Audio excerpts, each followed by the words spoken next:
Yeah, I mean, we've gone through so much. Oh, everything is just That happens to be an Amazon Fire TV stick that just all of a sudden decided, hey, I'm going to turn on. Nice. Yeah, I'm sorry about that. That's the AI. That's the AI. It's coming. That's going to be our cold open for the episode for sure. Yeah. Welcome to the Cables to Clouds podcast, your one-stop shop for all things hybrid and multi-cloud networking. Now, here are your hosts, Tim, Chris, and Alex.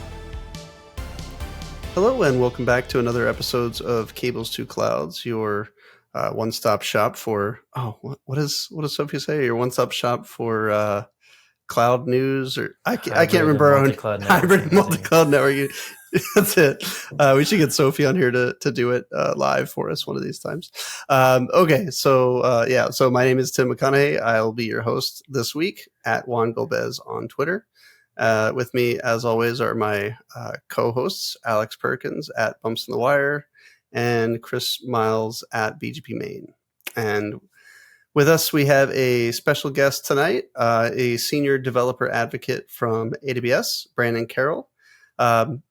Thanks for joining us. And you want to go ahead and introduce yourself? Yeah, thanks, Tim. It's nice to be here with all three of you, Alex and Chris. At Brandon Carroll is my handle on Twitter. And like you mentioned it, developer advocate at AWS and doing the security stuff. Awesome. Actually, tell us a little bit about that. The developer senior developer advocate for security. What does that look like? Yeah, so it's kind of an interesting role, right? Because you get the opportunity to work with the community and to take a lot of feedback from the community to the service teams to help improve the products and to help reduce some of the friction. At the same time, you get to take these really cool technologies that we're coming out with and create videos and educational content on it and teach people how to use it. And that's always been a passion of mine, being able to teach people how to make sense of stuff that could be very complex. So yeah, it's kind of like a two-way role. There's some inbound stuff and some outbound stuff I get to do. Yeah. I love it. How'd you get started with that? Yeah. So for my whole background's been Cisco. I'm an on-prem guy. And okay. So security focused, and for a while, I was an instructor for a long time, Cisco instructor, and did training videos and that whole thing. And then at some point, I started going to things like tech field days, and I was blogging. I mean, this was back in the days of eattherealmind.com and, right. 2012, maybe something like that. And was blogging and went independent for a while, pretty good chunk of time. And then one of the people that I met at a field day from Riverbed had a role that they were looking for an evangelist position. And I didn't really realize that what I was already doing was being an evangelist, but across a wide range of topics. And so we talked, and I joined Riverbed, and then from Riverbed, I went to AWS. So in a similar role. Yeah. Okay, awesome. Well, the reason we brought Brandon here today is to kind of talk about security in AWS and kind of how AWS approaches security and how people that use AWS should approach security. So yeah, tell us a little bit about kind of the differences there. You said you're an on-prem guy, so how does it differ? Maybe just start there. Yeah. Well, I mean, you know what it's like to go into a data center, and I mean, not so much maybe anymore, but to be able to walk in and to connect the console cable to something, right? That's what I grew up doing, and doing that, having full control over everything, and just being able to handle everything when you're setting up firewalls. You get people to rack and stack it for you, maybe, but then you're doing VLANs and you're directing traffic, and you're doing everything. So I think one of the big differences, like when I started in the AWS space and cloud, was really wrapping my head around what AWS calls a shared responsibility model. And really, it's just like this delineation between what AWS or any cloud provider really handles and what the customer is responsible for. And that was a bit different for me because all of a sudden there's this whole layer of stuff that I don't have access to anymore. I can't touch. I can't draw it out on a napkin. I don't know how it's all connected.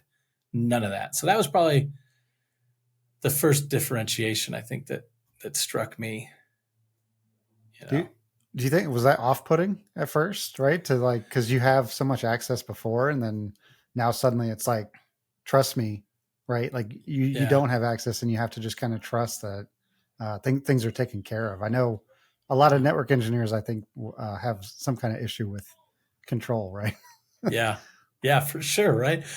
Yeah, I guess it depends on how you look at it. I don't know if I'd say it was off-putting. It was initially a friction for me because I couldn't get to the depth that I had before, and I had to trust as an individual.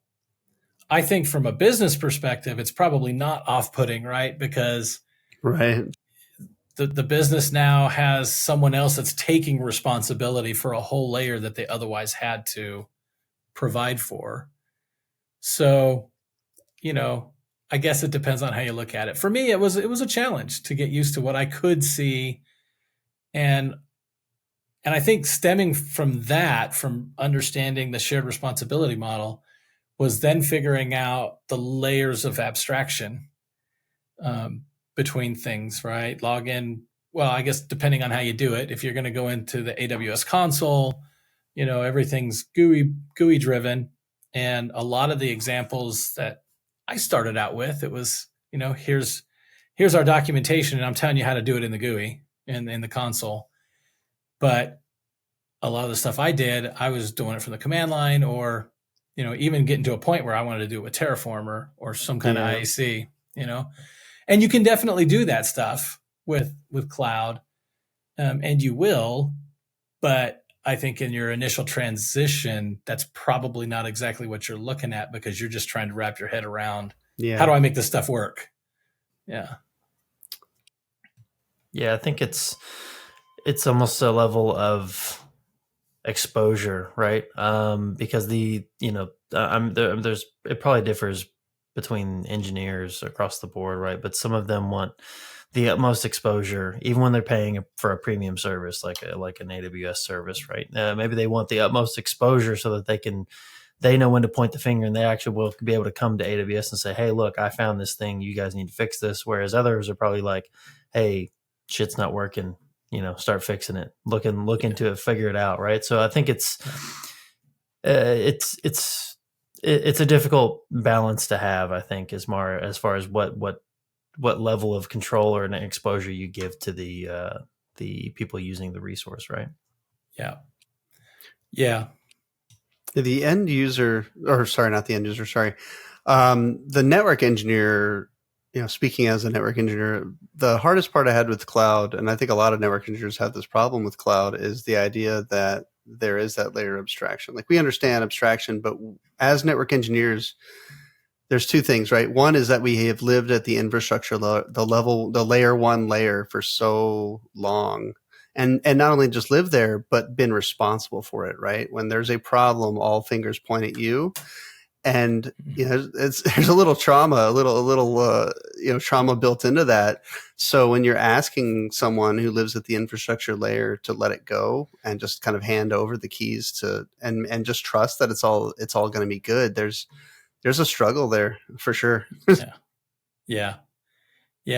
And, I think that another thing that maybe it's because of the abstraction, but, I was a Cisco instructor for a really long time, teaching CCNA, CCNP, CCSP, their security classes, all that stuff. When I learned, and when we went through stuff, you had to learn how TCP/IP worked. You had to learn the OSI model. You had to learn what a frame looked like and all of that, right? How VLANs worked. You had to learn all of these concepts that are really kind of down in the weeds.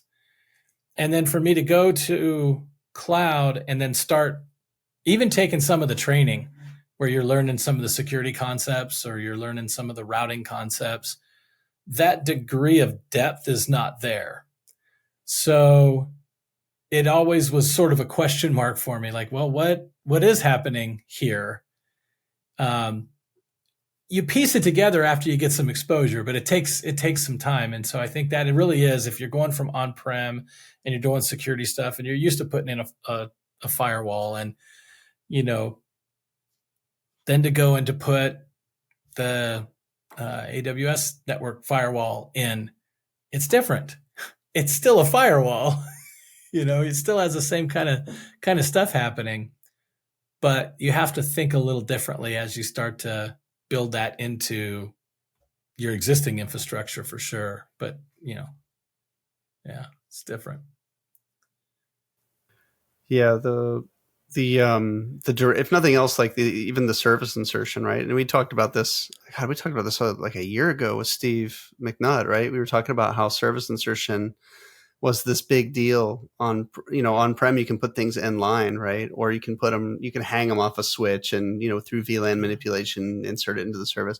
There's none of that in the cloud. In the cloud, it's this very clunky kind of, comparatively, kind of clunky kind of service insertion where we're manipulating route tables and all of this to make it happen. And, it's the same output, or it's the same outcome, if you will, right? But it's definitely a different experience, for sure. Yeah. And I think for me, I'll just take the network firewall example. Doing an inline firewall is pretty simple, whether it's layer 2, layer 3 firewall, right? You manipulate some VLANs, you've got your cables, they're connected. That's great. With AWS network firewall, you build your firewall out, but you have to put a firewall endpoint in the VPC and then route traffic through that endpoint to get it inspected, right? For me, being an on-prem person, the way I wrap my head around that is I started thinking of like the old IDS, IPS, and how you'd have it hanging out on a leg. Yes. Right. And so that physical connection to the switch or whatever, or to the IDS, IPS, that was like that endpoint. It's like, I'm connecting a cable to this endpoint that's just hanging out here. And that's how I'm going to route that traffic in and out of my IDS, IPS. And so that's how I kind of visualized it as I was figuring out network firewalls, but it's not traditional. I don't think it's traditional by any means if you go back to standard networking and whatnot. But also I think, on-prem, you're much closer. You're more in the weeds. Like you're way more in the weeds. So you don't have that ability to kind of step back. And even most of the time, an old firewall admin wouldn't even know what is the traffic is doing going between the over the firewall. And then when you get into the cloud, and then you're placing something into that path instead. So it's like a completely different view. Like you kind of have to take a step back and get that 10,000 foot view. So I think that's a huge, it's a big mind shift to do that for a lot of people. Yeah. Yeah. Cause you're looking at specific workloads, right? You're filtering traffic to and from specific workloads that are being accessed in the cloud. And I mean, even if you were to go back to, setting up a firewall at the perimeter of your organization, and you've got your entire workforce that's, that's your NAT gateway, and it's doing firewall services and stateful packet filtering for your workforce. It's not the same in the cloud because the workforce is still out there somewhere else, right? Traffic's coming a different direction. It's more refined in the workloads that you're looking at. So you do have to step back and look at it from a different lens. Yeah, I like that because I was going to ask, one of the biggest things that I hear all the time from people going from on-prem to the cloud is, especially security focused, is how porous the perimeter became, right? Like we had the on-prem, the very hedgehog type of formation, right? Where you've got the security at the perimeter. Usually the business isn't paying tons of money, so you can put security all the way through a strata of your network, right? You just have it right there at the end bristly as a hedgehog. And then if anybody can get in, lateral movement is a lot easier, right? And in the cloud, it's much more porous. You're like, right, all your workloads basically are just sitting next to the internet pretty much all the time, right? Yeah. Well, then that gets into the whole VPC discussion, right? On where, Right. In your VPC, is it private subnets? Is it public subnets? Is there an ALB? Like, yeah. And then that gets into all the different routing where it's all sitting there and it's all right next to the internet. But is it still going like from a private VPC or private subnet to a public subnet and then out in IGW, or is it in a public subnet and going right out of an IGW? Is it a, multi-tier architecture and there is stuff that's kind of way down the road versus sitting right there on the edge? Yeah. It's a bit of a curveball question, but so in your role as a developer advocate with AWS, specifically around security, when you're talking to the community and specifically, security professionals around what offerings AWS has within the cloud, what would you say is the biggest thing that they I almost say that they're excited to hear about, or they're delighted to hear about, and things that are easier versus things that they kind of need that mindset shift and it's kind of difficult for them to comprehend? Yeah, that's a good question. Because I think if you're talking like the AWS community, like very specific AWS communities, it's probably a lot larger developer audience than infrastructure folks, networking people, right? Yeah. So the overwhelming voice, I think, in things that the community, the AWS community, is excited about and interested in is probably more towards the application security, Right. and what's going to provide them the ability to secure applications really quick and maybe not have to have all of that infrastructure concern, versus the smaller community to AWS. I think, I mean, I don't know numbers or anything offhand, but of networking people that are using AWS and managing the infrastructure for an organization. I don't know. I think it's kind of mixed, right? Because there's a lot of partner offerings that are being run on AWS because they're more traditional on-prem offerings, right? But I think probably there's a lot of desire for the easier implementations that are going to give you the ability to move more quickly. I think that's really like cloud's message, right? Is like move quick, build now. And then that just goes right back to that shared responsibility model where it's like, okay, we've got this covered, and then you focus on this and it'll be secured. Actually, this is a good question. So developers, obviously, I mean, we know cloud in general is mostly consumed, traditionally mostly consumed by developers, right? And as more of the crown jewel type of applications, or specifically the applications and the workloads that are covered by some form of governance and compliance move into the cloud, you have HIPAA and PCI and all this other stuff.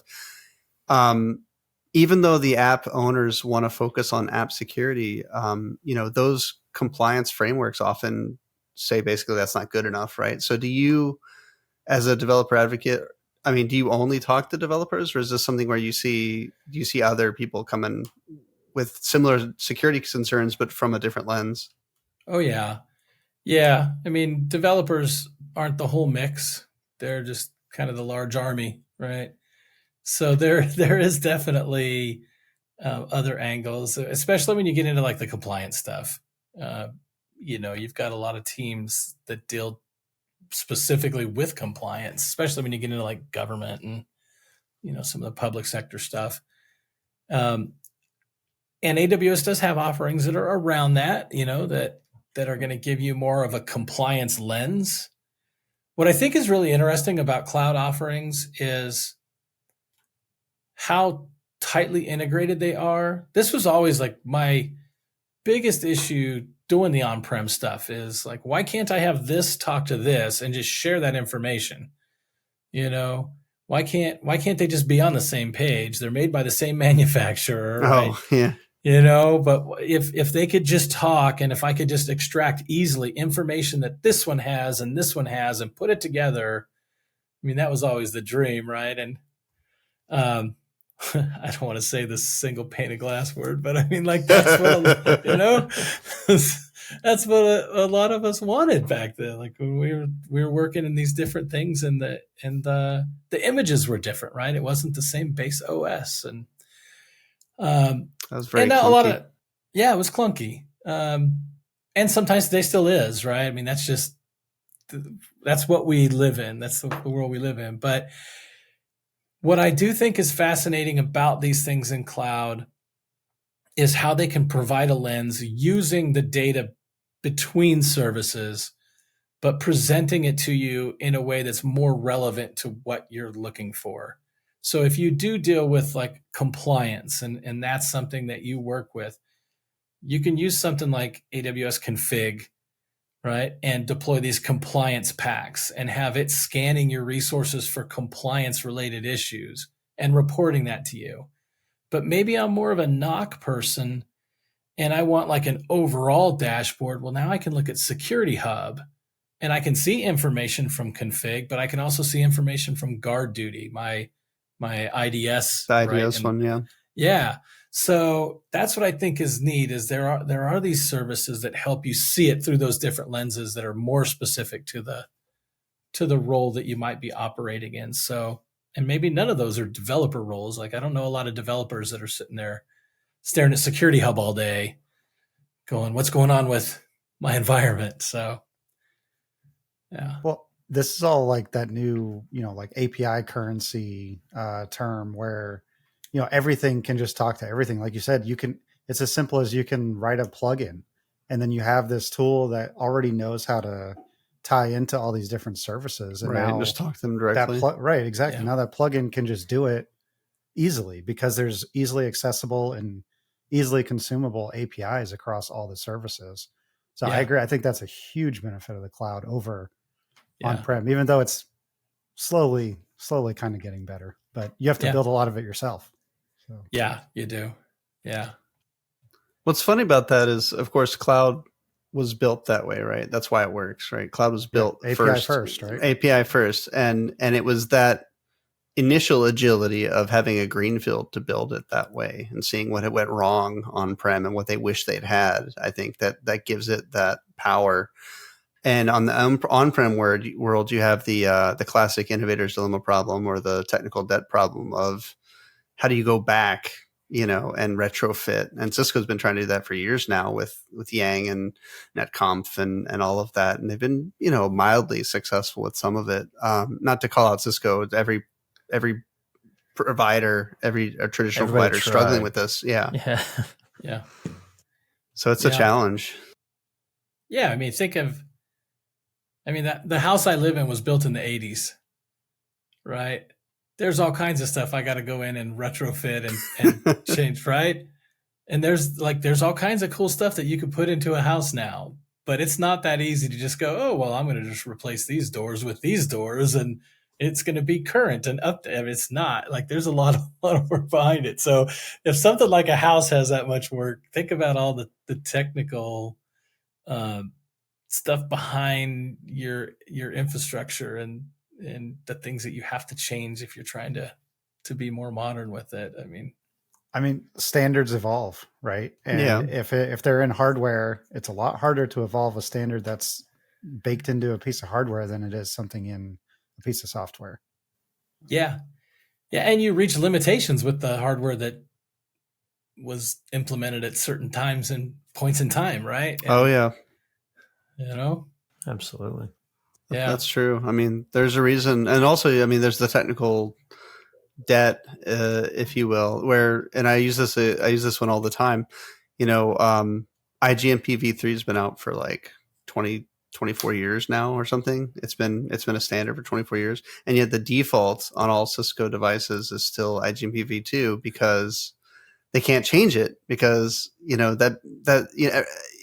the default choice becomes hidden from the CLI, right? The default choice is hidden from the CLI. So if you change the default, you've now changed the config on all these devices. Yeah. And so it's not that simple, right? You can blow up somebody's multicast implementation very, very simply just through an OS upgrade. So it's not, it's the same thing with security and APIs and all of that. But anyway, so I mean, AWS has guidance on a lot of the security stuff, right? Like they have the well-architected framework. I think security is one of the pillars. You want to talk about that a little bit?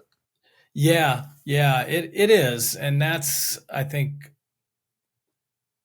the well-architected framework is going to help somebody who's coming into AWS look at different aspects of best practices when they architect their network or their cloud environment, I should say.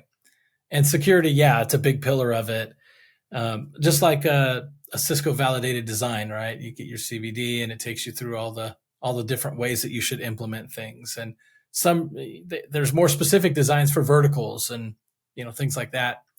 And AWS offers that. The starting point really is the well-architected framework, and then going through that security pillar. And then from there, you'll jump out to different best practices for things like identity management and things change there too. We were talking about how we change.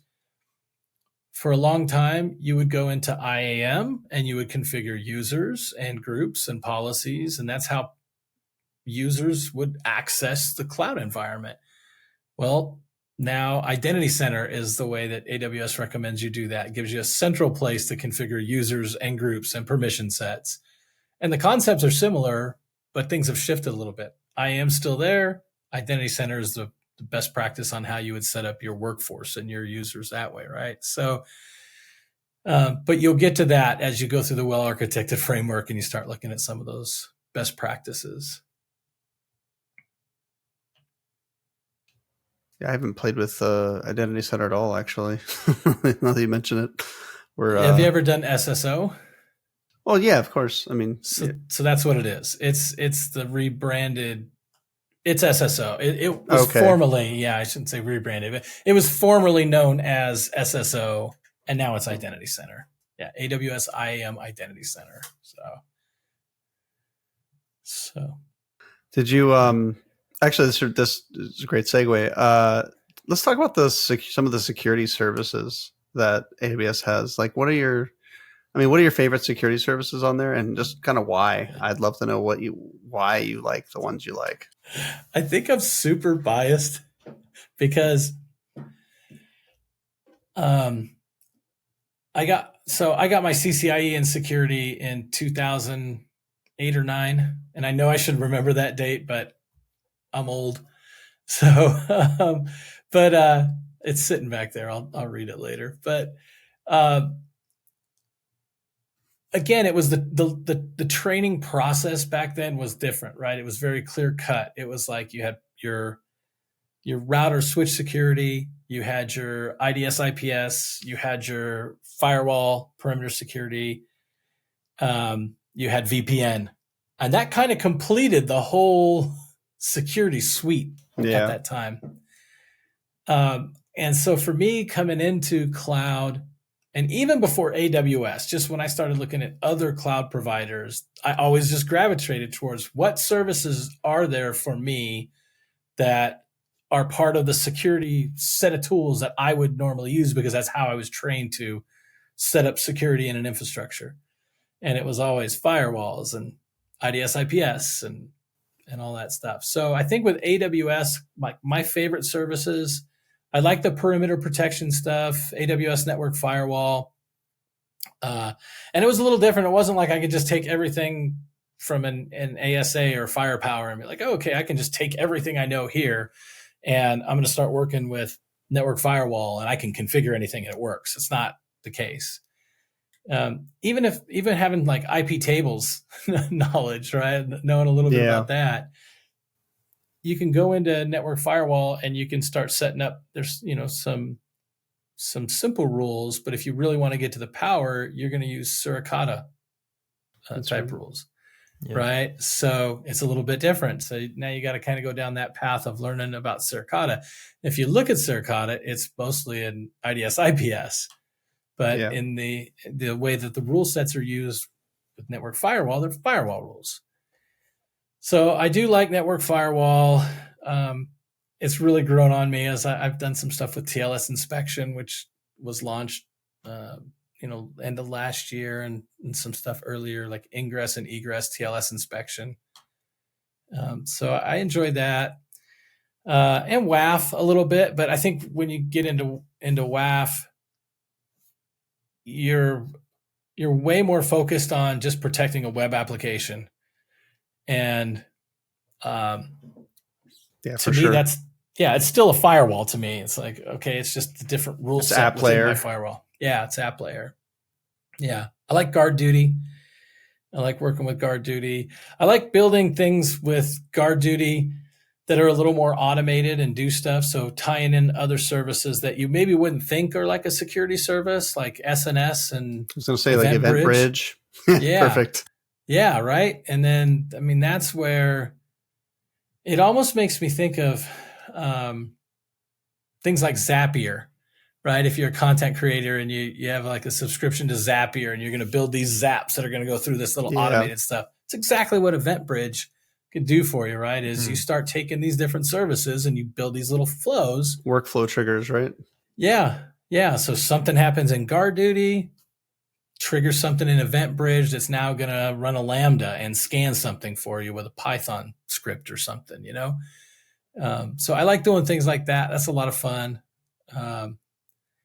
Those are probably like my favorite security services. And then there's always just the stuff that it's there, like security groups in your VPC, like, sure, firewall everywhere kind of thing. But well, NIC level firewall, which is, we don't really give it enough credit. We didn't have that, right? That didn't really exist. The whole, the smart NIC thing really didn't, AWS kind of started that, if you will, the NIC level firewalling, which is amazing for microsegmentation. Yep.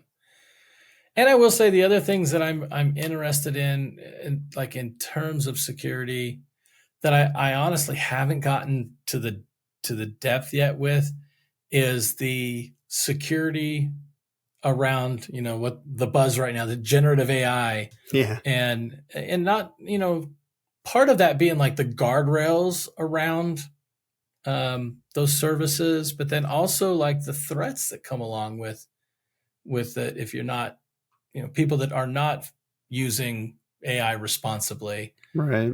Like if you look at the OWASP top 10 for LLMs, like prompt injection attacks and things like that. So I think that's interesting to figure out ways to use different security services to mitigate those threats and let the builders build.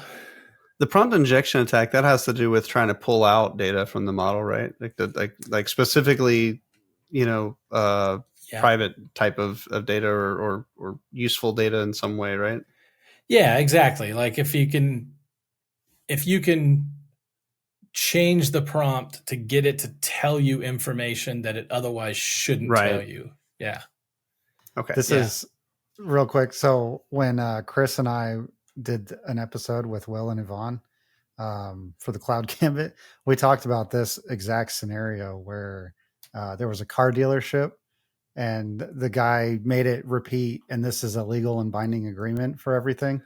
And it basically like got him to buy a car for $1. And it, obviously it didn't actually like go through, but that's a funny example of. But afterward, I did say this was a legally binding agreement. Right. Yeah. Yeah. I remember that. Yeah. And for anyone watching on the video, I'm not crying. I'm having severe allergies and my eyes are watering. The story about the prompt injection is not making me tear up. He's really this is a prompt engineer killed his father. Okay. Oh, that's good stuff. Yeah. You mentioned Brandon, you mentioned the shared responsibility model a few times. Do you want to talk about kind of some of the delineations that people need to think about when they're, migrating from on-prem to cloud and kind of what AWS takes care of and things that you still need to think about yourself? Yeah, I can do that. So I'll start with like the traditional on-prem model, right? And this is real easy. You're responsible for everything, right? Then when you get into the shared model, generally the way that you would visualize that is at the bottom would be the AWS responsibility, and then toward the top you have the customer responsibility. So for example, like with infrastructure services, like your compute, your storage, database, the networking stuff, the security of that would be AWS responsibility. The security of the hardware and the data centers that it's in, that's AWS responsibility. As a customer, now you got to start thinking about what you're running on top of that, and thinking about the security of the client side data, the server side data, the network traffic. That's a customer responsibility. And then all the way up, the platform to the customer data. So that's one like delineation. But again, that was for infrastructure services. Now, if you were to get a little bit more detailed into something like container services, well, now the AWS responsibility shifts a little higher in that model, right? Right. Yep. And the same with, abstracted services. It shifts even higher in the model. So the more like managed PaaS services, you mean like PaaS level services, or Well, like RDS, or what do you mean? Yeah. DynamoDB, Lambda, S3. Yeah. Things like that. The more managed the service itself is, and the less of the infrastructure underneath that you even have visibility or access to, the more responsibility is going to be on AWS. So I guess it all kind of goes back to the more you can touch, the more you're responsible for. If you can do it, you're responsible for it. Yeah, pretty much. Yeah. So hopefully that kind of helps, those that are listening see the delineation. There's all kinds of visuals out there that'll, help with it as well. But no, yeah. It's a great thing to know, because I'm thinking of things like VDI services or like a managed Kubernetes service, right? Like you have stuff that you just cannot access, and you just manage the end result. So yeah, you really got to know what product you're trying to use, and like you said, basically, where's your touch point, and that's what you're responsible for. Yeah. Well, and what security options you have for whatever layer of what it is that you're managing, right? Yeah. So like, I'll give you an example. This is an interesting I think it's an interesting way to look at it. So let's say that you're storing stuff in S3, right? So you've got your object storage, stuff is in S3. And for you to access S3, there's a public endpoint for you to do it. So, you can make your calls to S3 from an application that's sitting in your VPC. And if you do that, then essentially you're kind of leaving your virtual cloud and you're going over that more public endpoint in the AWS network to S3. Okay, so the traffic in your VPC is your responsibility to secure it. So how do you secure that traffic when S3 is managed, right? But your VPC has a little bit lower level of responsibility, right? More responsibility on the customer. And that's where you have to know about other services like Private Link, right? So use Private Link to have an endpoint that's basically keeping it private in your VPC, securing that traffic. Yeah. And you get security. You can apply a security group to the S3 gateway, right? If I'm remembering that correctly. So but and the point is that you have to, like, that's your responsibility to do it, right? Because you can do it. Yep. Yeah, it goes back to your touch point, right? No, that's a very good example, I think. Yeah. Okay. Yeah, I think, wow, we've covered a ton tonight. And I hope that our listeners are going to really, dig in on it, because there's so much to it. That makes sense. That I've got one of those too. That's the Alexa, which kind of makes. Oh wait, yes, it's now listening to me. Yeah, I made the mistake and said the name, and now it's like, what do you want? So anyway, yeah. So we need to probably wrap up pretty soon, but I'd love to know, is there anything else that you think like is like super important for the listeners to know about the security stuff in AWS there they haven't talked about yet? Yeah, I mean, we've gone through so much. Oh, everything is just That happens to be an Amazon Fire TV stick that just all of a sudden decided, hey, I'm going to turn on. Nice. I'm sorry about that. That's the AI. That's the AI. It's coming. That's going to be our cold open for the episode for sure. Yeah. You asked about things that are important from the security side, and it's hard to say that nothing's important, like that there's something that's not important in security. I would just say that if you're like me and you have an on-prem background and then you get into and you start going down the rabbit hole of cloud security, just stick with it. As different as it may seem in the beginning, you'll start to form those connections and you'll start to be able to see where these things overlap, and it'll come to you because it's different. Doesn't have to be scary. It's actually kind of exciting. All kinds of new stuff to learn. And I mean, there's always something that's coming out. You know, you go to a Reinforce or a reInvent and there's product announcements of all these really cool things that you can do. And I think the cycle of how quickly the innovation is happening or the features are being developed, it's something that we'd wait a long time for a new iOS to come out to get a feature in the past. And now it's like, okay, well, 6 months later, I just heard about it 6 months later, it's out. So I think that's exciting. Yeah. Very cool. Alex, any final thoughts there? No, I think like you said, man, we covered a lot of stuff. It went by quick, but there's a lot of security things to think about. I'm glad we got to talk about security. We've been wanting to do something like this for a long time. So this was good. Thanks for coming on, Brandon. Yeah, thanks for having me. Yeah, I think it's been great. I think it's been good to get this kind of lens on security, specifically within AWS, which is obviously a huge pillar for you guys. Sorry, I've been trying to not be sniffing and sneezing all into the mic today, but I think it's been great, and I think we said WAF a few times, and I think we probably need to delineate that there's a well-architected framework, and then there's also a web application firewall. So when people are Googling those things, make sure you're looking at the right one. But otherwise, it's been awesome. Only one of those stops attacks against your website. Yes. Yeah. All right. Well, I'll go ahead and wrap it up here. Again, if you guys like what you heard or see, please subscribe to us, like us. I don't know, whatever else people do when they share things on social media with each other.